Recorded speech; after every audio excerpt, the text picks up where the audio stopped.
Welcome to this lesson on multivariable calculus. Today, we are going to learn about critical points.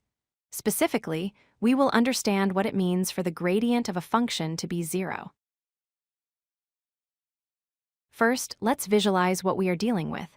In single-variable calculus, you have a simple curve. But here, we have a function of x and y. The output, z, represents height. This creates a three-dimensional surface, like a landscape with hills and valleys. Let's quickly recall single-variable calculus. To find the peak of a hill or the bottom of a valley, we looked for where the graph was flat. Mathematically, this meant finding where the derivative, or the slope, was equal to zero. In 3 dimensions, it is slightly more complex because we can move in multiple directions. We focus on 2 main directions, the x direction and the y direction. We calculate the slope in each direction separately using partial derivatives.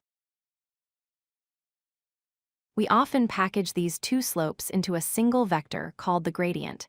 Denoted by the symbol del, f. The gradient is just a vector containing the partial derivative with respect to x and the partial derivative with respect to y. So, how do we define a critical point in 3D? For a point to be truly flat, it must be flat in all directions. This means the gradient vector must be zero. Consequently, both the partial derivative with respect to x and the partial derivative with respect to y must be zero at the same time. Let's visualize this. The first type of critical point is a local maximum. Picture the very top of a hill. If you step in the x direction, it is flat.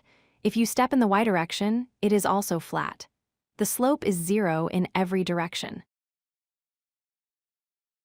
The second type is a local minimum. This is like the bottom of a bowl or a valley. Just like the peak, the very bottom point is flat. Any step away from this point moves you upwards. The third type is unique to multivariable functions, the saddle point. It looks like a riding saddle or a potato chip. In one direction, the function curves up, but in the other, it curves down. However, at the exact center, the surface is momentarily flat.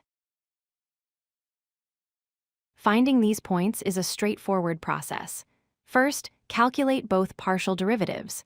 Second, set both of them equal to zero to create a system of equations. Third, solve that system to find the coordinate pairs x, y. Let's try a simple example with the function f of x and y equals x squared plus y squared minus 4x plus 6y plus 5. We find the partial derivative with respect to x is 2x minus 4, and for y is 2y plus 6. Setting these to 0 gives us simple equations. Solving them, we find x equals 2 and y equals negative 3. So our critical point is at 2 minus 3. To wrap up, remember that critical points occur where the gradient is zero. This requires solving the system where both partial derivatives vanish. These points are the candidates for maxima, minima, or saddle points. In the next video, we will learn how to classify them using the second derivative test. If you like this video, hit that like button and don't forget to subscribe. Visit codelucky.com for more such useful content.